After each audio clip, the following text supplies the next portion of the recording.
Hi, this is Joseph Abraham. This is my video presentation for the CST-239 class. Here is my application. I'm going to go ahead and start it here. When you first start the application, you have 6 options. The first is to view your inventory. We'll try that.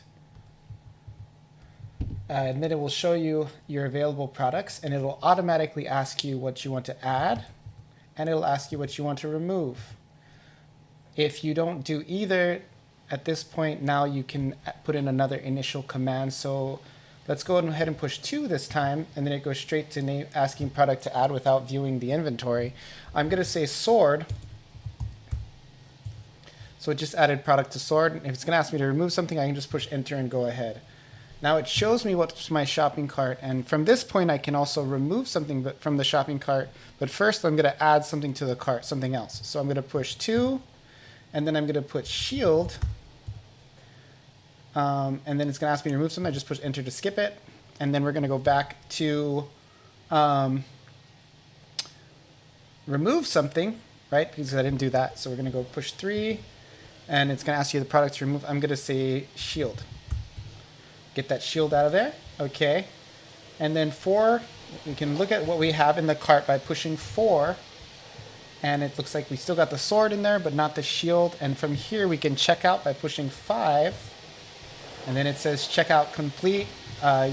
You have checking out the following items: shopping cart, sword, a sharp steel sword, price 99.99, quantity, checkout complete. And from here, once you're done, you can either go look back at the inventory if you want, or you can just push 6, and that'll exit the store.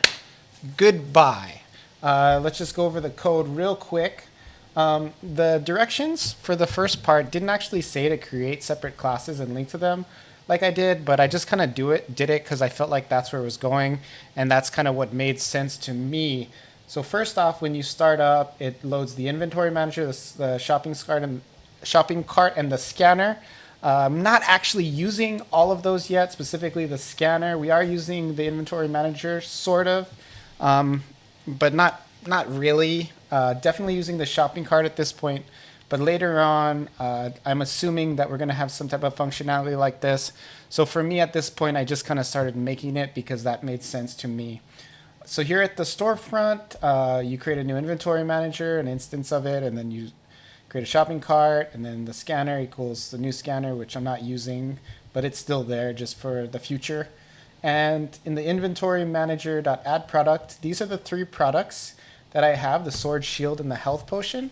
However, these will eventually probably be replaced by like a database. I'm assuming, I haven't gone through the whole curriculum yet, but I'm assuming it's going to like, we'll use some type of table like data system in order to list the products, because that's normally how it would be.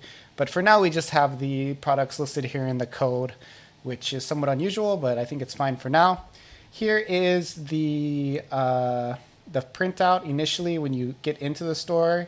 This gives you all the directions. I have not really done a lot with Java printouts. Familiar with other programming languages, so this might look a bit crude. I'm sure I'll become more fluent with it as time passes, but this basically just gives you all of this stuff up here, your initial intro. This is something that I learned in this project, is to handle user input. So this is basically a text interface. Not sure where we are going this. Maybe we'll make it into a graphical user interface, but right now it's just a text interface, and you can enter what you need, almost like an old school DOS program. And then we got the display menu. So for the handle users input here, we have 6 choices, right, as I showed you earlier.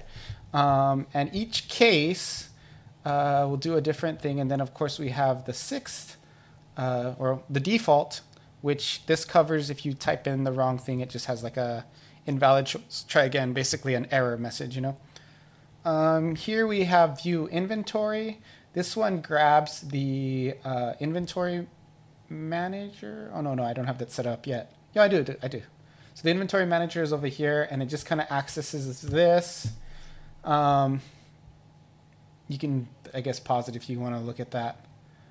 And where was I? Then we have number 2. We have to add to cart here. Basically, it's just ask you you know, what you want to add and what. Did I have the removal in here? Set quantity, get quantity. Yeah, and it check. I guess the scanner kind of works here too. Okay, so then we got the remove from cart here. And I think the three of these guys all call on this shopping cart class over here. So you can remove here, you can view, and you can check out. And that's all kind of in my shopping cart class over here. And then we have, yeah, that's all that. And that's pretty much it. I noted here that 6 is handled by a scanner close over here, which is another code that I'm just kind of newly, like some syntax that I've just kind of recently learned, but the scanner close basically closes the app. Alrighty, moving along. The next thing I believe, let me look at my list of things to cover here, is the flowchart and the UML diagram. Okay, so that is up here. So here's my class diagram, the UML diagram. Maybe I should call it UML diagram. Let's call it UML. That works better. Okay. So basically there's stuff on here that I'm not actually using yet, but it's pretty much the same basic idea. I kind of am trying to future-proof it by having some extra stuff in here that I'm assuming we're going to go to later. But just basically you go on the storefront, and then you can go to an inventory manager or a shopping cart, and then those both lead you to the saleable product. My first UML diagram I've ever made in my life, so let me know if I'm kind of blowing it on that. The flowchart, however, I've done a bunch of these. This flowchart, it doesn't necessarily cover every possible situation, but it covers the intended use for the user flow. So we have the start application, and then it displays the menu, then it gets the user input after the menu, so 1 through 6. And from there you can add inventory.